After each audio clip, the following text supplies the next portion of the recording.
Within these walls lies the heart of the greatest military power since the days of Imperial Rome. The Pentagon, a symbol of glory and respect, a target of distrust and fear. You have to first and foremost make sure that you're the biggest dog on the block. The people within are charged with the defense of the United States, but their actions reach across the globe. The best protection we could possibly provide the American people, it's killing and destroying the people that would kill us. The Pentagon must act when called upon in complex times of uncertain outcome. If you're going to put people's lives at risk, you better have a darn good reason. And you better know what that reason is, and you know why you're doing it. It must act despite the enormous consequences of its every move. It cannot stand still, where the world around it seethes with the fires of conflict and the tides of history.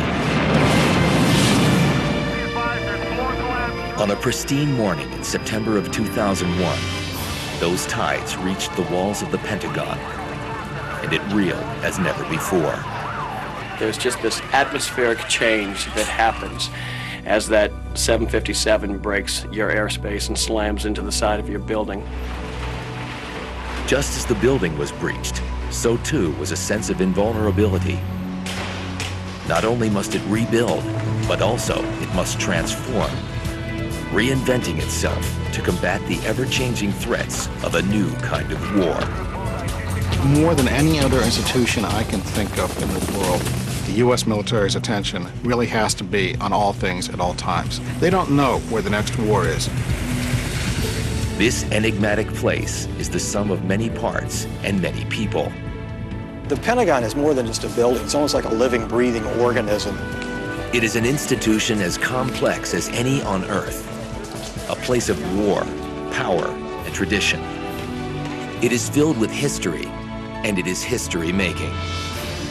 It is the extraordinary building known as the Pentagon.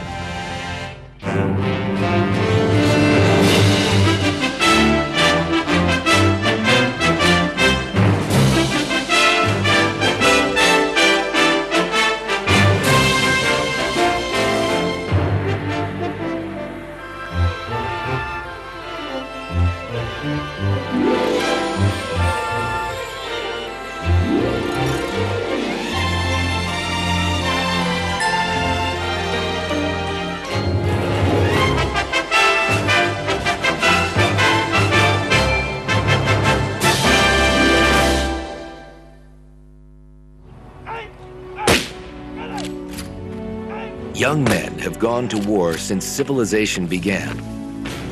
The United States has been called upon to send its people into battle again and again. For the last 60 years, the call to arms has come from inside the Pentagon. This is the home of the U.S. defense establishment, one of the largest institutions in human history.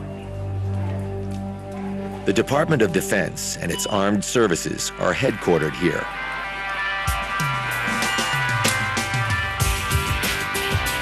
Over 200,000 telephone calls will be made here today, and as many as 30,000 cups of coffee will be drunk.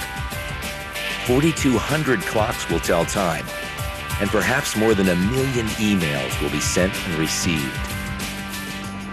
At dawn, the halls begin to fill with a mix of military and civilians. There's a real rhythm to the building. It starts very early in the morning, 4:30, and it tends to be the military, the ones that show up the very earliest. And by 6:30 in the morning, it is at full tilt. An extraordinary range of events takes place here on any given day. The Secretary of Defense will meet with a key foreign leader. One of the Pentagon's war rooms is buzzing with information from the battlefield. And for the first time since World War II, a young pilot searches for enemies in the skies above the Pentagon. At this crossroads of warriors, strategists, and bureaucrats, General Jack Keane, the Army's Vice Chief of Staff, has two major topics on his mind: his combat troops and the future of his service. Vice Chief of Staff of the Army. All right, guys, grab a seat if you can. The Army is always evolving, and we're going through a period of our history where we're making some significant change, and we refer to that as transformation. Because when we look at future wars and the needs of the Army, we want to make some rather profound changes in the Army. On a go-to-war footing, would you rather invest in mobile assets, those things that can move around and put combat power on something, or fixed assets? And the clear choice is mobile assets right now. Keane has his hands full, fighting battles in the conference room one minute and planning the real thing the next. He's standing in for his boss today in one of the Pentagon's most tightly secured rooms, where cameras are rarely allowed to go. This is the tank, the inner sanctum where the Joint Chiefs of Staff meet. They are the very top of the military food chain. The leaders of the armed services, Army, Navy, Marines, and Air Force, advise the President and the Secretary of Defense from this room on all military actions. From behind this door, they reckon with the war in Afghanistan, one of the front lines in the global war on terrorism. The war the Pentagon is fighting is mostly an unconventional war. Special operations forces, small teams of highly trained, heavily equipped fighters were among the first to be flown in. Their job was to lay the groundwork for airstrikes and to organize the Afghan resistance. The basic unit that does that is a Special Forces A team. There's 12 members on the team, all having specialties. A weapons expert, a communications expert, a medical expert, and they all are used to culturally assimilating themselves in foreign countries. The elusive nature of the terrorist threat is demanding a radical shift in how the Pentagon is thinking about how it fights. We have not had to construct a global military strategy to deal with the threat since World War II. And that is very different than what our operations have been post-World War II. The new strategy must confront a constant from all battles past, the fog of war. Combat is a chaotic affair, and commanders don't necessarily know what is happening until after the smoke is cleared. Now, as the Pentagon is pushing hard to transform 21st century warfare, stunning new technology may sweep away some of that fog for the first time in history. Night vision goggles allow soldiers to see more than 150 yards under nothing but starlight. High-powered weapons with the ability to hit a target from great distances are becoming the rule, not the exception. Even with military might unmatched anywhere in the world, no one is underestimating the task. This is very serious business. I've been in the military now almost 37 years. There's been nothing more important than we've been ever been asked to do than this particular task. In Afghanistan, the Pentagon is waging a 21st century battle with a tribal culture, and technology alone will not ensure victory.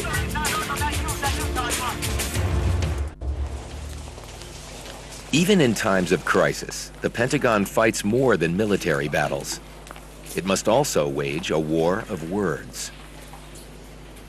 In the press office of the Secretary of Defense, the goal is to keep the message clear, consistent, and controlled. Despite their mutual wariness, the Pentagon has made room for the press on its premises. We are, I think, probably the only Department of Defense or Ministry of Defense in the world in which the press corps is actually stationed here with us in the building, free to roam throughout the building. In their small offices, journalists like correspondent Jim Miklaszewski are prepping for another intense day. Miklaszewski has been covering the Pentagon on and off for more than 15 years. The Pentagon itself has about 17.5 miles of corridors. And to get news out of this building for beat reporters, you have to walk seemingly every inch of those 17.5 miles.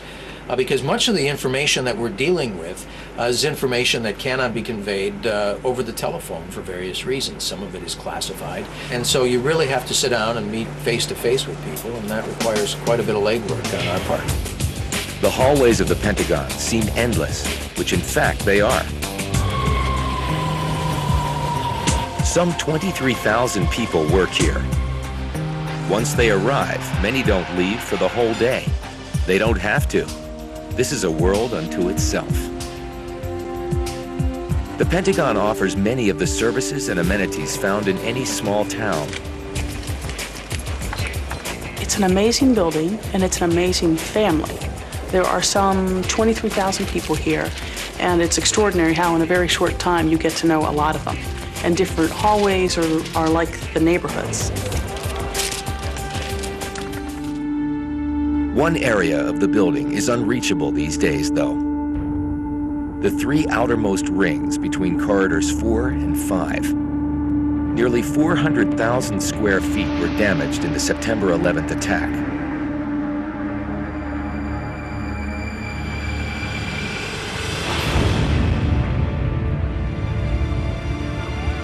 It was 9:38 a.m., and the building was in full swing when the plane hit at close to 350 miles an hour. An airplane crashed directly into the Pentagon. I saw that plane coming right at me, but he picked up a little bit as he wanted to put himself right in a window on the first floor.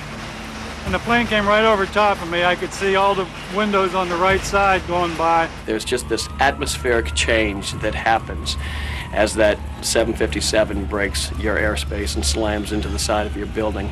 It's like a whoosh. The flash, the tearing of the metal, the ripping of the wood, the force that hits you. There was a sudden noise, it sounded as if there was an earthquake. And there's this vacuum that happens, and you can hear the explosion at the same time that you're feeling it in the core of your body. We have an airplane that crashed into the Pentagon. The plane slammed into sections of wedges 1 and 2, largely occupied by Army and Navy personnel.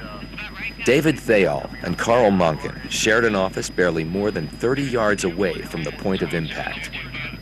I was blown about 20 feet into the remnants of the office next door, but it wasn't as though I was this lone trajectory flying through the walls. I mean, everything just gave way. There was a lot of smoke. It was very putrid black smoke, and it was burning the lungs. It hurt to breathe. The vacuum caused by the explosion just sucks the air right out of you. So you take a breath and you almost hate to breathe in because you know what you're getting into. And so you know that you have a limited amount of time to get out of there. When I landed, I still had the phone in my hands because I remember doing a double take as I looked at the phone and dropped it. And in an instant, you realize that you're basically entombed or entrapped, and all the stuff that's been thrown on you, your cubicle, your desk, you're still in your chair, and then immediately the call for your awareness that you still have your buddy, thank goodness, is alive. You're saying, Carl, 5 times, are you okay? The desk and everything else came with me, and it just deflected the fireball. The fireball passed right over me. We knew we had to get out, trying to find our bearings. We need to go this way, but we had no direction. We had no sense of origin because the walls were gone. It was just absolute and total destruction. Local emergency services were on the scene, working to get the injured out and move everyone to safety. Inside, the fires raged, threatening the lives of rescuers and the trapped alike. Nancy and I ran back into the building, and this time one of the cars closest to us blew up outside. It scared me to death and knocked me down inside onto the floor. And in getting up, I noticed this bright flash go by me, this orange flash. And I was afraid, I covered myself because I was afraid perhaps it was part of the ceiling caving in or something. And you couldn't see anything else for the smoke, just this bright glow. And whatever it was ran by me and bounced off the window and then bounced back down on the ground. It was a person. The front of this person was on fire, and he was trying to get out through that window. We tackled him, smothered the flames, and he's He is so pumped up on adrenaline now. He's screaming the whole time, "Go get the people out in the corridor. There are people behind me. Please go get the people in the corridor." We carried him all the way out, handed him off to somebody else. And that's when we ran back again and tried to get through the door, and we were stopped by the firemen. We wanted to get in there. We knew at first hand what we had saw inside. If we didn't hurry up and get back in there, there was going to be anybody else left. Because you could see people burning in the windows. We have an unwritten code in the military that states you will never leave anybody behind. Whether you're injured or whether you're dead, you will never be left. You will always be brought out. Be advised, there's floor collapse, structural integrity is compromised. I'll give you a report as soon as we get on the interior.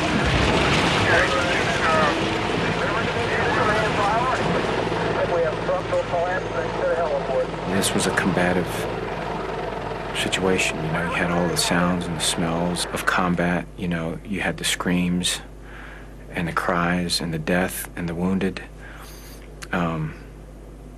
But yet, although the fire department was doing their job, and I'm glad they did, we had to leave our comrades behind. And I know that in my heart we could have probably got him back, or I was going to at least die trying to get him.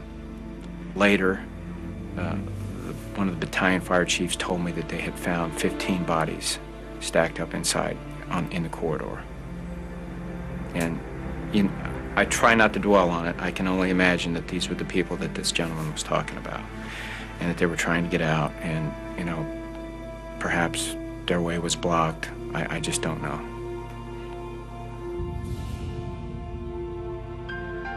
"184 victims at the Pentagon site were among the thousands of lives lost that September day.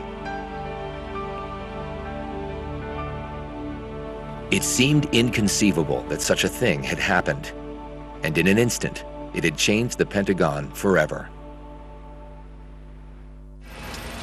Not long after the fires finally subsided, the restoration effort began.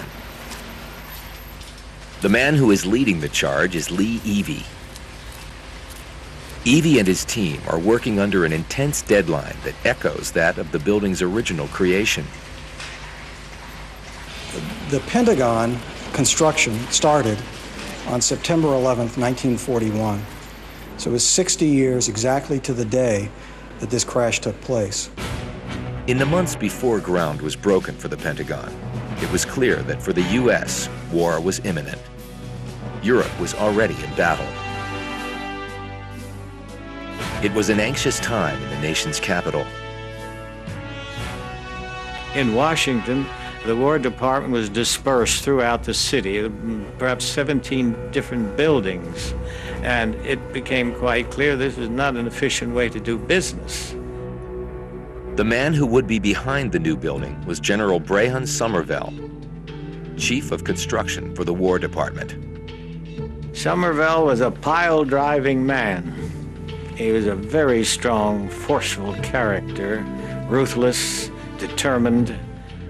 In the heat of a Washington summer evening, on Thursday, July 17th, Somervell ordered a small group of engineers and architects to draw up a plan for a fireproof, air-conditioned building that could hold an unprecedented 40,000 people. It would be the world's biggest office building. Amazingly, on Monday morning, plans were submitted for a 5-sided building which harked back to the pentagonal shape of many old forts. The new fortress would be in northern Virginia, just across the Potomac River from Washington, which had little room for such a huge structure. At one point, President Roosevelt wanted a building with no windows, perhaps for safety reasons. But munitions experts told him that without them, a bomb would do far greater damage. Though the plan changed more than once, the shape never did. Less than 2 months after its conception, construction began. Even with 4,000 men working 3 shifts, progress was sluggish. At this rate, it would have taken 8 more years to complete the Pentagon. Then came December 7th, 1941.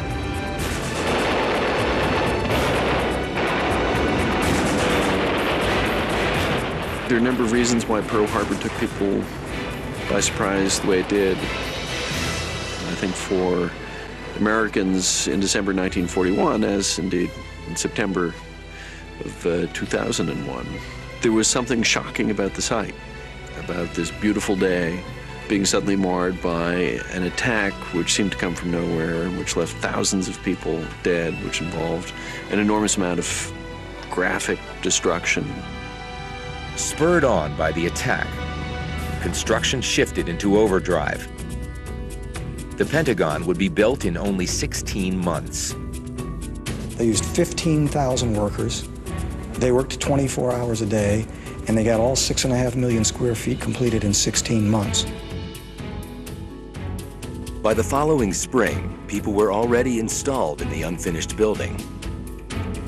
That May, the government declared the building would be called the Pentagon.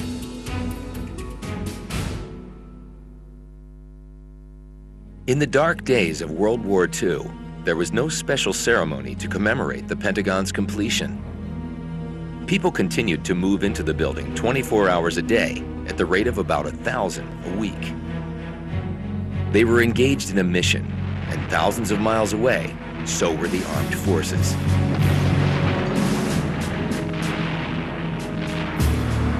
Throughout 3.5 years of war, the Pentagon supported the troops and saw them through to victory.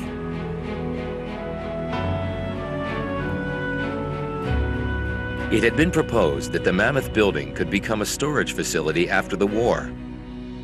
But by 1945, the Pentagon had become as immutable a symbol of Washington as the Capitol.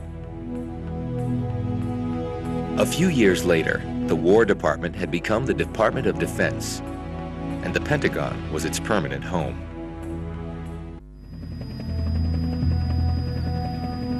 Pentagon warriors come in all manner of disguise.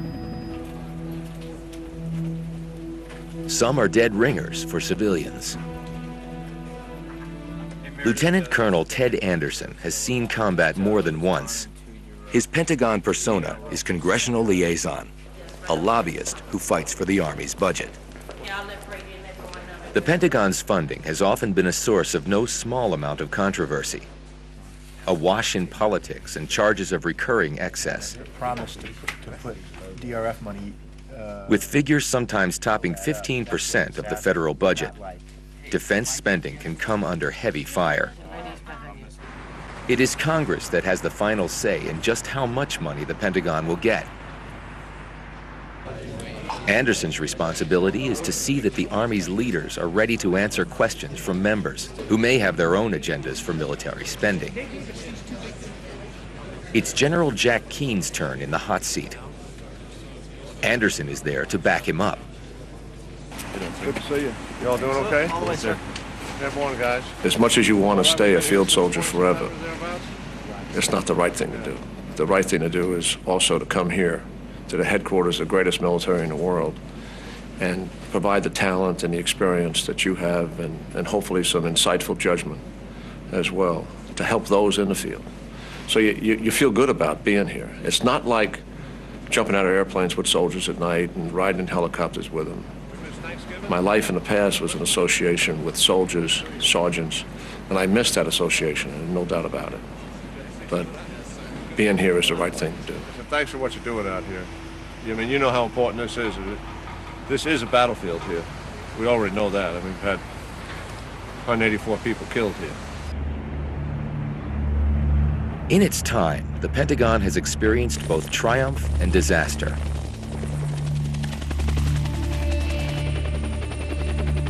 Some 30 years earlier, it was rocked by a very different war than the one that is waging now. No era was more difficult or damaging than Vietnam. The after effects are still being felt.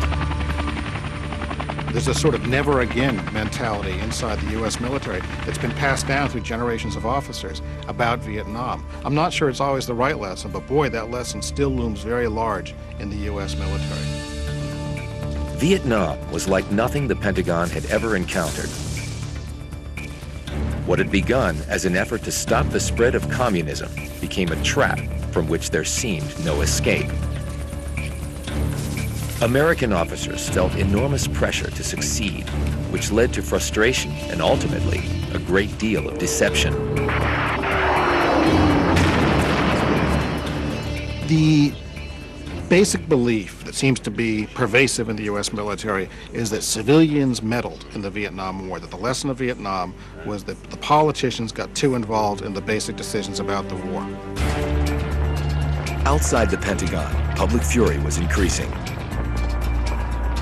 The protests reached right up to the walls of the building itself. There was disillusionment within the ranks as well. Those might to some sound like harsh words. But at some point, the leadership of our country understood perfectly clearly that this war could not be won in Vietnam. And yet they continued to send in young men and women to die, and went to bed at night and slept well. And I hope to God we never do this again. In 1975, when it all finally ended, the credibility of the Pentagon was in tatters. At its lowest point, the youngest Secretary of Defense ever was sworn in, 43-year-old Donald Rumsfeld. Everything suffered during the Vietnam War. It was the era of guns and butters both, and in fact the guns suffered because everything the military invested in went for Vietnam. The other thing was there had been demonstrations here and the various people throwing blood in the front steps and that type of thing. The building had been closed, they'd never had any public tours, and they turned off every other light as you went down the halls in this building, and it was a dark, dreary, not a happy place to be. So I decided what we ought to do is turn the lights back on, have public tours, and dedicate some corridors to NATO and other groups or activities or people who've contributed to the defense establishment over the decades. Now, after more than 20 years in private life, Rumsfeld is back with a new mission. The Pentagon is not always known for flexibility or efficiency, but he wants to change that. The effort has been clouded by the events of the 11th, however. When there's a war, one has to spend a great deal of time on the war. So since 9/11, I suppose a major chunk of my days involved with the global war on terrorism and in many instances Afghanistan. Once a remarkably open place, the Pentagon has severely tightened its stance. The DPS, the Defense Protective Service, verifies IDs and passports regularly. If anything is out of place, entrance is denied.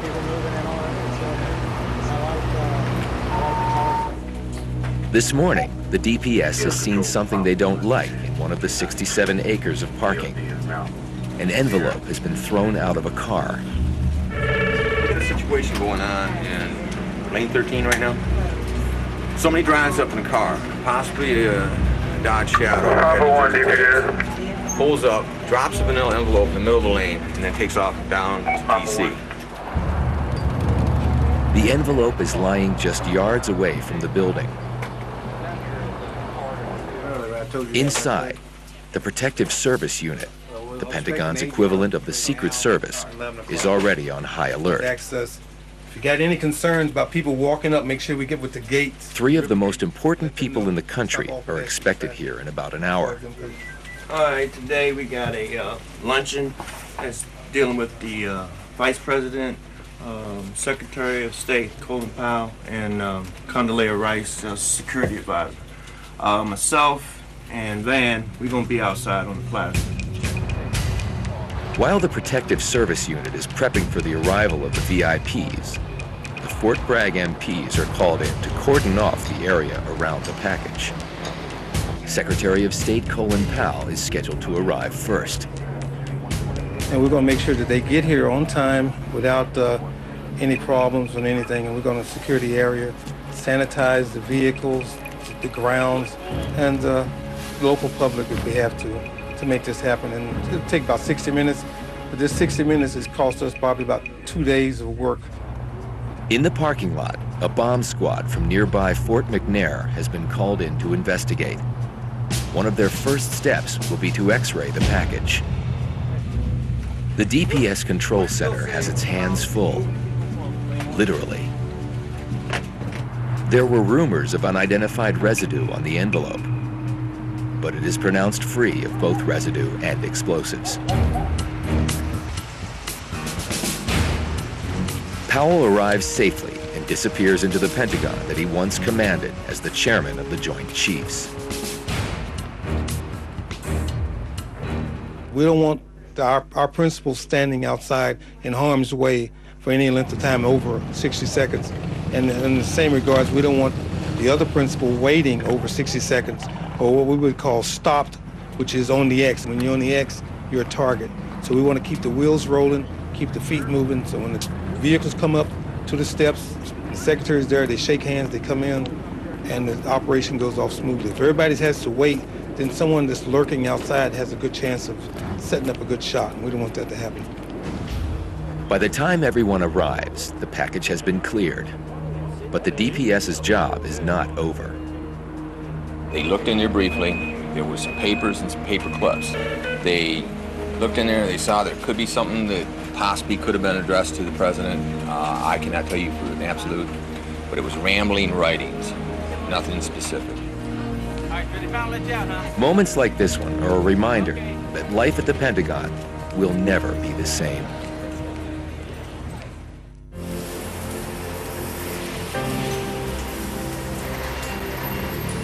While the renovation project forges ahead, the work of the national defense continues around it.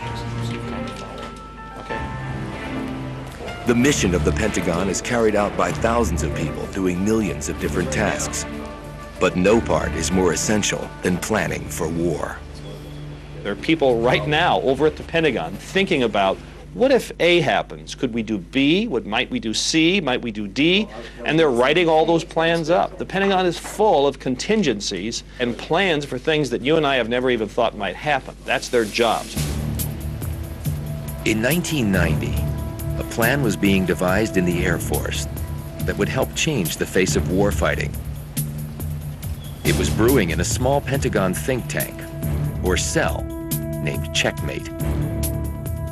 It was led by Colonel John Warden, who wanted to open up the sometimes musty Pentagon to new ideas. The old way of thinking about war was very much of thinking that war was a clash of two armies or air forces or navy, and what became fairly clear as we're moving into the mid-1980s was that that was much, much too small a view of warfare. So the concept of the enemy as a system was to think about an enemy as something that was significantly greater than just the military side of it. The Checkmate team put theory into practice when the Gulf War loomed. They devised a plan for an operation which would target the country's infrastructure as well as its military. It was Iraq that would be on the receiving end. The plan was possible, in part because of innovations in the American arsenal. Precision weapons, guided by lasers and able to hit with far greater accuracy than weapons of the past. In World War II, for example, if we wanted to have a very high probability of hitting a target, you had to drop 9,000 bombs to have a 90% probability. In the Gulf War, with the precision bombs, one bomb gave you that same probability that took 9,000 bombs in World War II. So what that meant was that we could hit a lot more targets with a lot fewer airplanes. Within a few days of beginning the air campaign, the Iraqis were stunned by what Warden called parallel attack. And parallel attack meant that many, many things happened to Iraq at the same time, which induced a state of paralysis which was almost impossible for the Iraqis to deal with. You simply can't prepare for that kind of a thing. Precision weapons and the strategic use of air power helped make the Gulf War an enormous operational victory for the Pentagon, helping it move past the legacy of Vietnam.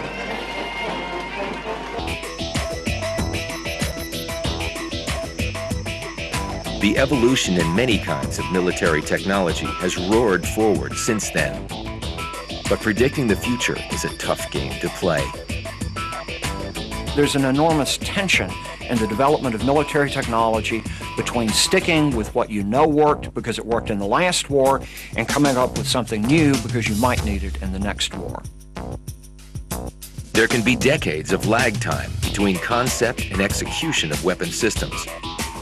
And what can seem like a good idea mid-decade can be outdated and a waste of billions a few years later.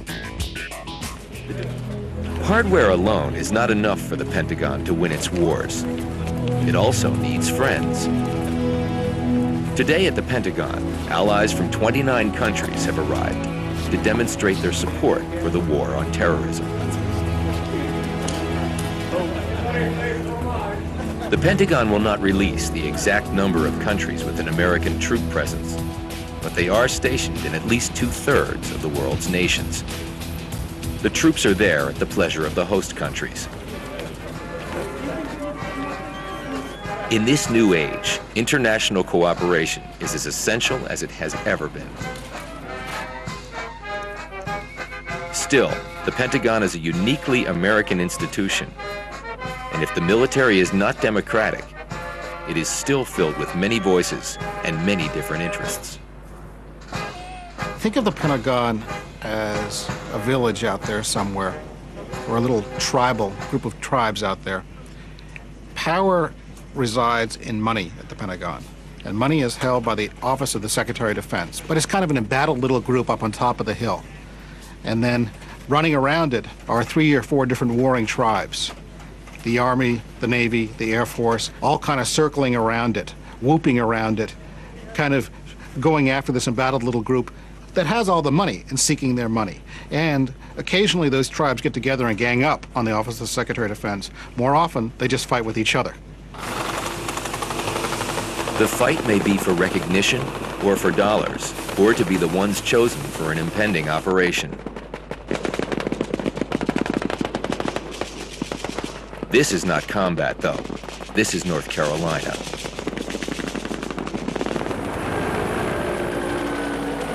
It's a display of Marine firepower meant to impress and entertain. I became an infantryman. In a mocked-up tactical village, the Marines have been trained to fight where civilian and military casualties can be highest. In this exercise, the bad guys are holding the town. The good guys initiate the operation to seize the city. The mini-war features everything from tanks to aircraft to carry out the assault.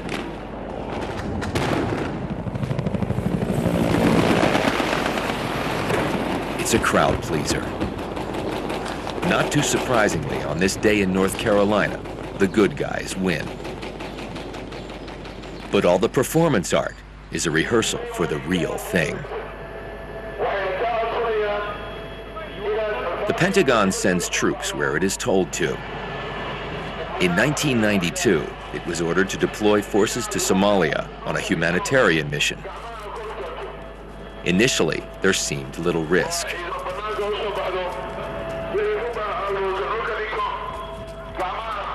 Over the months, the situation deteriorated and tensions grew. Then it exploded. And so when a firefight developed, during which tragically 18 Americans were killed and a large number were wounded, when that fight came, it was such a shock to the public. In the tragic Black Hawk incident, Somalis brought down 2 helicopters and the rescue mission went drastically amiss. The nation and the Pentagon reeled. General John Shalikashvili was sworn in as chairman of the Joint Chiefs of Staff just weeks after the Black Hawk incident. He inherited a nightmare. I think what went tragically wrong has haunted us really quite a bit ever since, was that we went to Somalia having explained very clearly to the American public why we were going and what we intended to do there. But then, as always in a military operation, things change. Nothing is ever static, and just because you made a plan doesn't mean that the plan is going to be carried out like this. Somalia brought back memories of failure and tragedy in Vietnam. All right, let's mount it up. Over the next years, there was little appetite in the U.S. for rushing troops in just anywhere. You know, in past decades, our country's had a wonderful margin for error. We've had big oceans, and we've had friends on the north and the south, and we didn't have to be Johnny on the spot. We could hang back and wait and see and look around and then decide if we wanted to do something. Not too far away from the renovation site, 2 flights below ground in one of the most closely guarded rooms in the entire building, an elite group of Army personnel is gathered. This is a Pentagon war room. Where you are is in the Army Operations Center, and it's here where the Army does its planning and issues its orders to its forces. And we follow an agenda that's on the screen there, and it starts out with a detailed understanding of the intelligence picture itself. What are our adversaries doing? What do we think they're going to do? And we try to be as predictable as we can.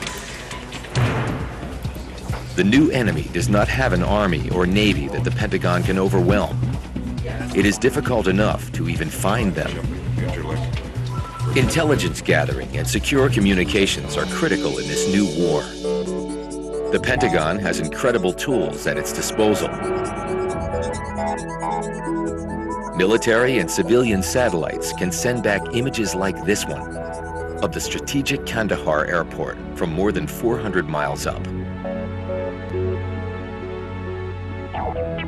But even this remarkable technology can only do so much. It is the state of the human intelligence gathering that has the Pentagon concerned. I worry about intelligence. I worry about our ability to know what's going on. It's a big world.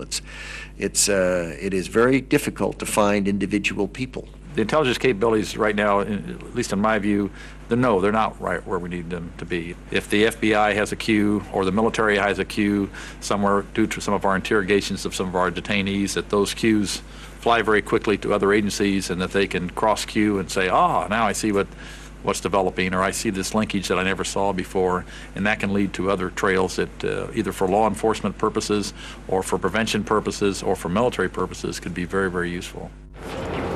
As enemies of America arise and find ways around its sheer military might, as terrorists have, the Pentagon will be challenged to devise methods to meet those threats. Combat is a giant game of rock, paper, scissors. You bring a rock against the other guy's scissors, so he comes back with paper to wrap your rock, so you bring scissors against his paper. That's all military technology is. It's a continuing evolution of what does the other guy have, how do I attack it, how does he respond to my attack. One of the most important developments is the UAV, the unmanned aerial vehicle.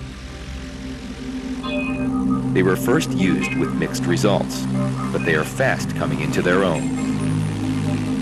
Over the next decade, I think that UAVs are going to revolutionize American warfighting in the way that computers and satellites have in past decades. We're getting there, we're just not there yet. Flown by remote control, the drones, as they are sometimes called, can hover over a hostile area, staring at it for much longer than other aircraft. One of the things that's enabled us to be very successful in Afghanistan is we have air superiority above 10,000 feet over Afghanistan, so we can put aircraft over these targets with sensors on them that allow us to stare at a target for a long period of time. At times, they can deliver the information almost simultaneously to the field commander and the Pentagon. The ultimate unmanned air vehicle on the drawing board is the UCAV. By 2010, it is expected to make its own suggestion about what to attack, and after an okay from its remote control operator, fire at its target.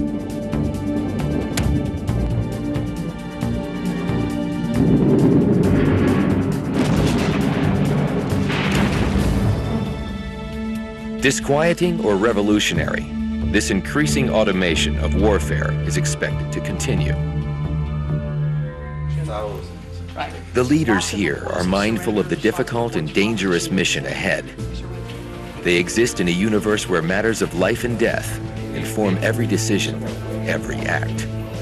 So I don't think we should be under any illusions about what kind of world we live in right now. And that's why it's important that we can't build fences big enough to defend ourselves. I think that's one of the things September 11th told us as well. Now, we can do a better job, and I think we are in that regard, but we've really got to go on the offense in this particular fight. So what one has to worry about is seeing that we stay ahead and that we work harder and smarter and faster at finding those terrorists and the terrorist networks and stopping them before they have the opportunity to gain access to those kinds of weapons and kill many multiples of the people that were killed on September 11th. The Pentagon was created to deal with one of the most terrible expressions of the human race, war. Its success or failure, however measured, can affect the future of nearly every country on the planet. Fear it, respect it, look to it for protection, or desire its destruction. Much rests on this stolid, serious place, a grave and simple building called the Pentagon.